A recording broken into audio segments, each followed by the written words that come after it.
Yo, what's up mga peace? Kamusta kayong lahat diyan? Welcome again sa ating YouTube channel.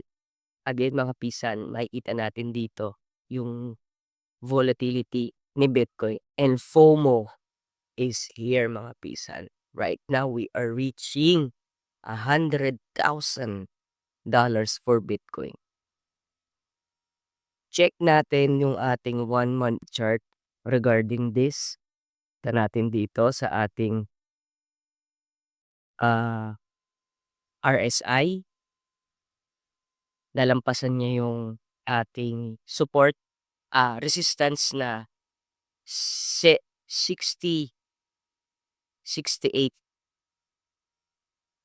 and dami kasi ano sa 74.69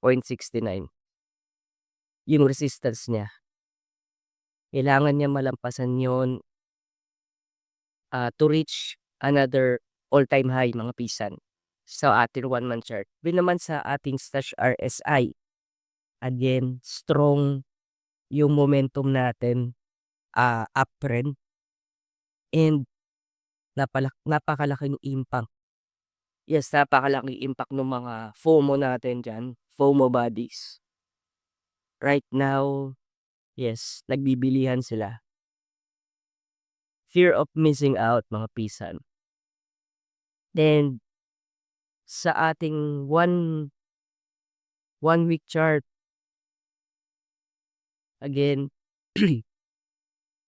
approximately we are saying na it will reach $103,000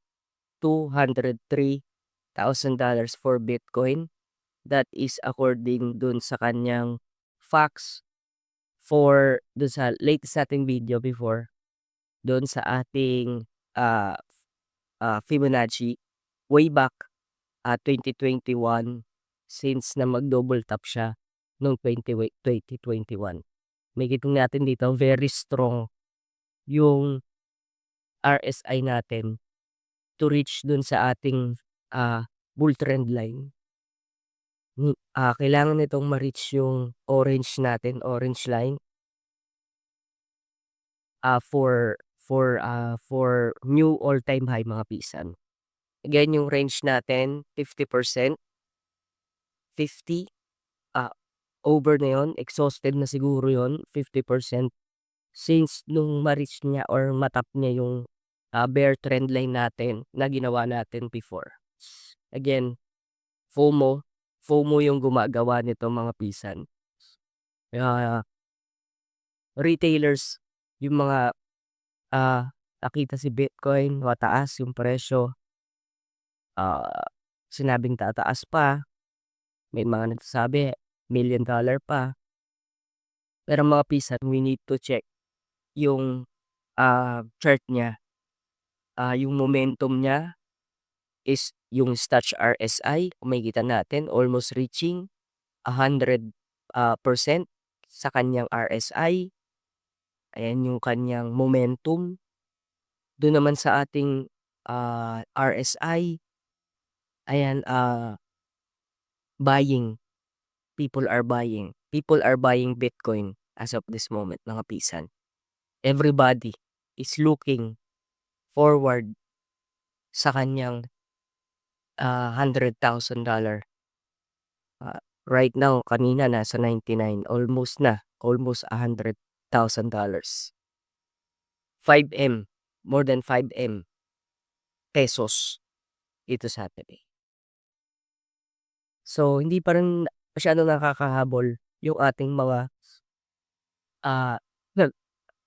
alts sa Binance. I think wala pa siya dun sa nagkaroon na siya ng all-time high na 720. Reaching ulit sa upwards yung Binance. Hindi pa nakakahabol si XRP.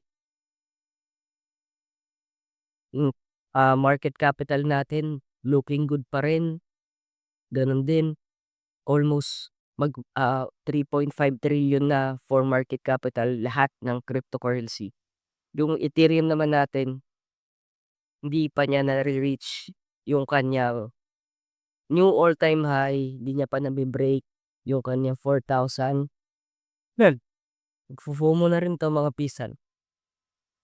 By next week, magkakaroon tayo ng massive buying for Bitcoin and other cryptocurrency. So yun mga pisan, hopefully nag-enjoy kayo sa atin at may natutunan kayo dito sa ADA rin, 0.8, almost na. Reaching nung ang layo pa pala, ang layo pa ng aakitin niya for $3 kay ADA. At yung ating Kai, okay, switching na for 1 week, malayo pa ang aakyatin. So for those Kai holders, mga pisan, stay put lang tayo for another massive, massive pain, massive buying na mangyayari across the universe mga pisan. Woo! And update ko kayo regarding doon sa ating mga Kai, Karja, kung ano na na-reach natin.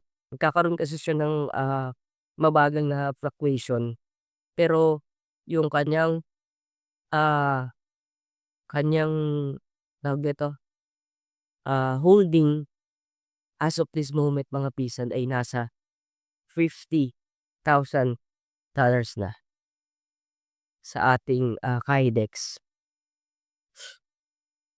Yung total ng holdings na ay nadagdagan from 15,000 holdings, ngayon ay nasa 50 million, hindi pala, $15 million. Ngayon ay nasa 50.28 million ang value lock for Cardio Chain. For Cardio Chain mga pisan, kaya nakita niyo yung massive ano niya, from flat since November nagkaroon siya ng massive na na value lock for Cardio Chain. So, napakaganda nitong pagkakataon for us to stake and to trade using Cardio Chain. So hanggang dun na nga lang mga pisan, maraming salamat sa inyong panonood. See you mga pis.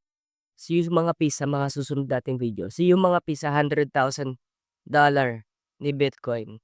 At mas makikita tayo sa kanyang another deep na mangyayari. This is a massive. Magkakaroon ng napakalaking impact nito for deep na nag-aabang bumagsak si Bitcoin. Yun mga pisan. Salamat sa inyong panonood. Salamat sa pagsuporta. At maraming salamat sa lahat ng nag-like, nag-share ng ating video. Thank you mga pisan. Salamat sa lahat ng subscriber. Yo, bye-bye. Peace!